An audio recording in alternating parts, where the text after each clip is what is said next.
నారాయణమూర్తి గారు ఒక మాట వినండి ఆయన ఏదో చెప్తున్నాడు. నారాయణమూర్తి గారు బాలకోట ఏదో మాట్లాడుతున్నారు, ఒక్క నిమిషం ఉండండి. నారాయణమూర్తి గారు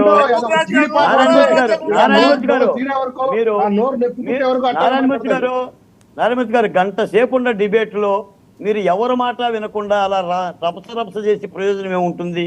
ఎవరింటారు? ఆంధ్ర రాష్ట్రంలో ప్రజలు చూస్తున్నారు. మీరు దువ్వాడ అనగానే జనమంతా లెగిసి మరీ వింటున్నారు మీరేం మాట్లాడతారు అని. నేను అడుగుతున్నాను మిమ్మల్ని, నారాయణ గారి మీద చర్య తీసుకోవాలా వాళ్ళు తెలుగుదేశం పార్టీ, కాబట్టి మీరు తీసుకోరా?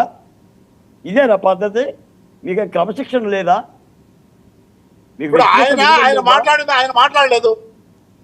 నేను అనేది శ్రీనివాస్ గారు మాట్లాడలా, ఎవరెవరో మాట్లాడారు. మీరే రాజ్యాంగం మీరే జడ్జిమెంట్, మీరే జడ్జు. 3 రోజుల నుంచి 150 ప్రెస్ మీట్లు పెట్టాడు ఆయన. మీరు చూడటం లేదు. మీరు